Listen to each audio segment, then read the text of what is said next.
الرحيم waxaa way halkan meeshii lagu qaban lahaa shirkii loo wada balansanaa madashii qaran ee hadii alle idmo 10 Janaayo soo imaan lahaa anigoo ah guddi howleedka madax ka ah waxaan halkan rabaa inaan ka cabdeeyo inay Jubbaland u diyaar garowday una diyaarsan tahay gogashii aan dhignay Jubbaland ee hore madaxweynaheena u sheegay meeshaan maanta ka saddexaad waxaa furay madaxweynaha dowlad goboleedka Jubbaland runtiina waa meeshii waan diyaar garow fiican aan sameynay waana u diyaarsanahay runtii waxaan ugu talagalay maanta inaan saan u hadlo waxa waaye dad baa isla dhaxmaraya shirki kan waay iyo kuus waay website beena wax bay qorayaan shirka annaga waa u diyaarsanahay wax iska bedelina ma jiraan 10 Janaayo halkaanu haduu alle idmo ka furmi doonaa marka waxaan rabaa inaan u sheego dadka warxmad shirka la wareegay waxaasina waxba ka jirin sideedana qofka wanaag inuu ka shaqeeyo fiican inuu waxa jirin ka shaqeeyo waa dhibaatada adduunka aqrabo kuma fiicna waxaan la hubin ee aan jirin dadka qoraaya runtii raba in nolol rasaq ka raadiyaan cadaabad ku galeysaan iska daay kaas rasaq ilaah baa bixiya xumaana lagu raadiye wanaaga lagu raadiya laakiin qofkii xumaan ku raadiye xumaan hadhow xumaan ka dambeeyo ku helaya xumaan ka dambeeyo sidaad ku raadin lahayd waxaad ku raadisaa wanaag ka dambeeyo xaqiiqada ka hadal annagu waa diyaarsanahay dowlad goboleedka Jubbaland way u diyaarsan tahay shirkina waa u diyaar garowli laga bilaabo maanta wax hool dambe oo ka qabanayna ma jirtee dadkii un baan sugeynaa soo gali lahaa waa la xiriirnay beesha caalamka waa la xiriirnay dowlad goboleedyada boqolkiina 80 waa soo jawaabeen inay imaanayaan hadii Ilaahay raax annaguna waa u diyaarsanahay 10 Janaayo inuu shirka halkan ka furmo la soo yimaado diyaaraan u nahay marka arrinkaasaan rabaa inaan sheego mid kale dada waxay yiraahdeen goobta shirka ciidamada Itoobiya lagu wareejiyay shalay waxa ka hadlay afayeenka dowlad goboleedka Jubbaland waxaas waxba kama jiraan ammaanka Ilaahay ka sokow ciidamada Jubbaland ay weligeed ilaalin jiray waxaan rabaa inaan hadii alle idmo waftiga imaanaya ee mas'uuliyiinta kala duwana intay magaalada Kismaayo ku dhaxlugayaan habeenkii iska daamaalintii hadii Ilaahay raax dadaal isku xirnaan iyo midnimo ka dhaxaysa shacabka reer Jubbaland iyo xukuumadooda ayaan lagu gaaray intaas runtii waxaan idin sheegaynaa annaga magaalada gudaheeda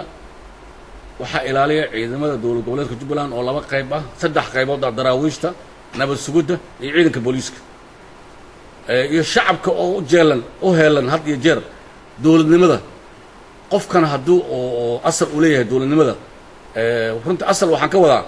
dowlad waxay tahay qofka haduu garanayo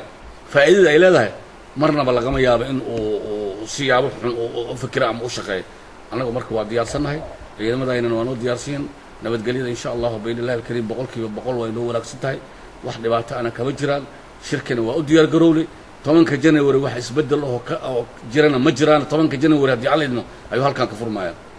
wasiir waxa rabaa inaan ku weydiiyo marka laga tago ciidamada dowlad goboleedka Jubbaland kuwa midowga Afrika ee Amazon ee qaybta ka ah kuwa Itoobiya imaaday iyo kuwa hore u joogayba ma ka qayb qaadan doonaan ammaanka sugidda ammaanka goobta shirka ka dhacay goobta shirka ka dhacay waxa ilaalinaya ciidamada dowlad goboleedka Jubbaland ayaga waa run waa Amazon awal waxa joogay Kenya iyo waxa joogeen iyo Burundi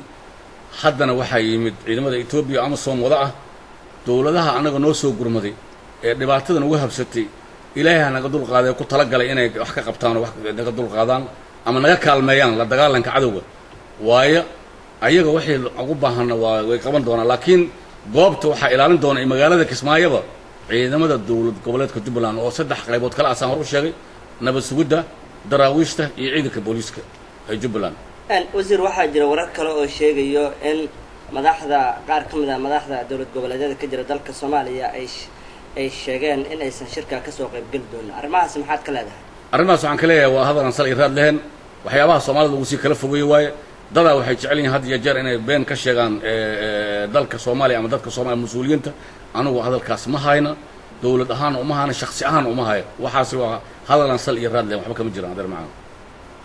waa gartay madaxweynaha Jubbaland Axmed Maxamed Islaam Axmed Madoobe waxa uu ku maqan yahay maamul goboleedka Galmudug sida aan ka warhayno dhawaana shirkii waxa ka haray muddo 2 maalmood marka laga reebo maalinta uu furmayo ma ka soo qayb gelayaa madaxweynaha mise safaradiisa uu kusii maqnaan doonaa maya madaxweynaha arrintaas wuxuu u aaday arrin maalin markii gaalkacay uu tegey ee soo ballan qaaday ahayd